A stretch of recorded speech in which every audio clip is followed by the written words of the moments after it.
So this is a little cabinet that I built to hold our clothes. It's almost like a little closet area. These drawers are just sliding and sitting in place. There's no drawer slides or anything. And what I want to do is add a shelf here. So this shelf is not deep enough for what we want to use it for. So I'm going to remove this one, move it up, and put a deeper shelf in here. And so this is pine, and it has been burned with the technique we call Shou bond. And I'm going to do that to the board that we're going to install here. And I'm actually going to burn this one here again. It's kind of lightened up since it's been used. It's kind of like rubbed all the darkness off. So I'm going to reburn that one, and I'm going to burn the new one. So what we're doing is we're putting this is the background, this material here.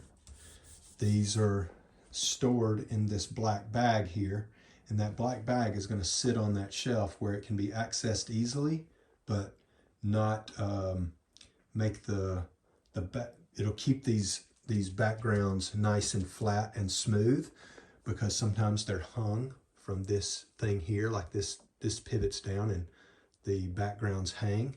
So we want those to be nice and smooth and flat.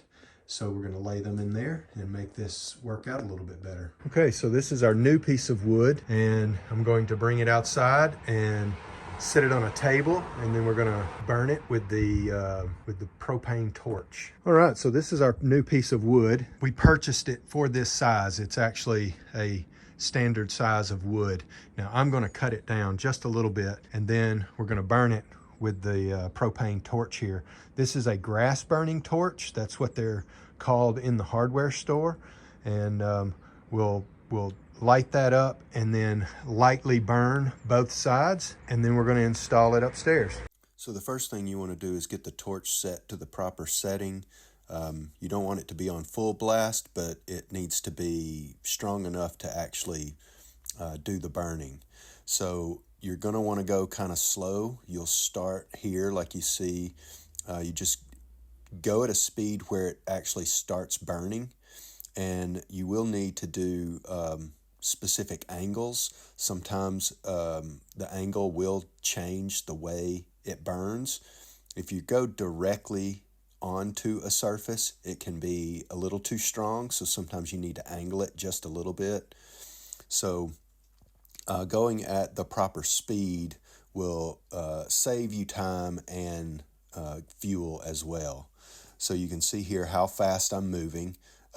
Different woods will probably require a different speed, but this is about the speed that you're going to want to go to get it to turn the color you like. Slower will make it darker, and you can always go back over it too to get it to darken up again, as you can see in the second board that I use.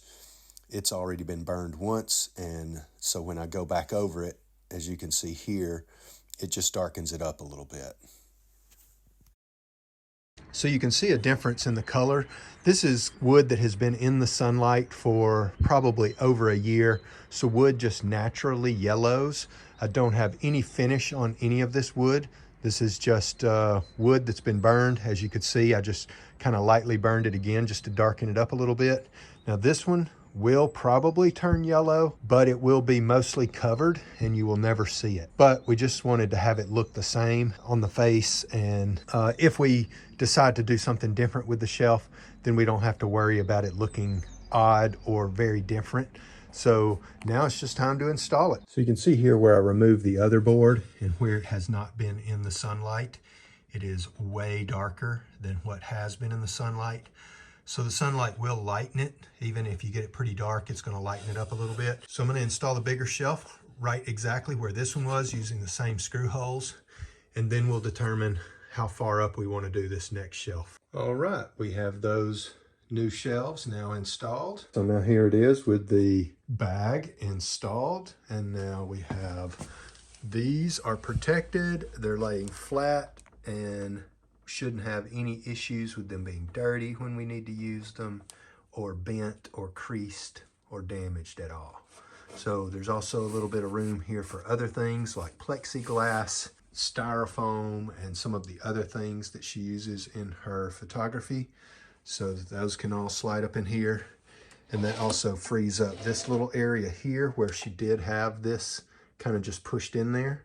So now that gives us a little bit more space, a little bit more organization. And now we'll just put the plant and the other things back on top here. And we'll figure out what we're going to do with the piece on the back. The metal grid that was back there before will not fit now without being cut in some way. And we think we're going to maybe do something a little bit different, maybe something just white plexiglass or painted plywood, something like that. Or maybe even a piece of plywood that's burned. So we'll see how that works out. But for right now, this will do exactly what we need it to do. Okay guys, well thanks for watching. Tune in for some more little improvements like this. We'll see you in the next one.